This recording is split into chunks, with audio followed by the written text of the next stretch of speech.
ঘুরে ঘুরে দেখার ভিতরে আস্তে আস্তে এসে বললাম তাদের রান্না বান্না এবং ক্যান্টিন ঘরে। এখানে পিছন দিয়ে হলো যাচ্ছিলাম, ঘুরতেছি যে এক জায়গা থেকে আরেক জায়গায় যাব এরকম। এখান দিয়ে যাচ্ছিলাম, পরে বললো যে না এখানে পরিষ্কার করা হচ্ছে, একটু আপনারা ঘুরে যান। পরে মনে করেন এই সাইড দিয়ে এসে আবার ব্যাগে গেলাম। ব্যাগে যাওয়ার পর ওখান দিয়ে আরেকটা রাস্তা আছে, সেখান দিয়ে চলে গেলাম।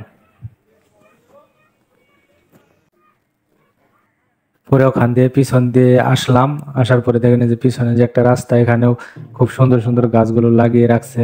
আর এখানে যে একটা খেলনা আছে, এটাও খেলার উপভোগ করা যায়। আইটার পিছনে যে গাছগুলো আছে খুবই সুন্দর। এখানে যে ছোট ছোট চেয়ার আছে, অনেকেই এখানে বসেন, বসে একটু আড্ডা মারেন, এত ঘোরাফেরা করেন গাছের নিচে। গরম দিনে খুব সুন্দর জায়গা। আমরা তো যেহেতু শীতের দিনে এসেছি, তাই আমাদের ঠান্ডা জায়গায় বসতে হচ্ছে না, আমরা একটু ঘোরাফেরা করতেছি এবং দেখতেছি আসলে চারপাশে এর ভিতরে কি কি আছে না আছে এগুলো উপভোগ করতেছি।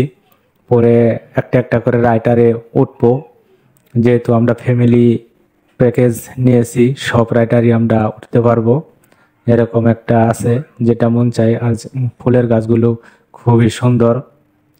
চার মেরে দিয়ে ওই যে ওখানে একটা ব্রিজ আছে, আমি একটা ছবি তুলতেছিলাম। আর এই যে দেখেন এখানে একটা ফুলের গাছ খুব সুন্দর। আর যে মানুষগুলো চলাচল করতেছে এবং দেখতেছে ডাই সুইভিং, এটাও একটা ডাইভ সুইভিং আছে এখানে। তারপরে আছে তো ওয়াটার কিংডম, তো যায়নি, ওটাও যাব। এদিক দিয়ে আগে পুরোটাই ঘুরে ঘুরে দেখতেছি।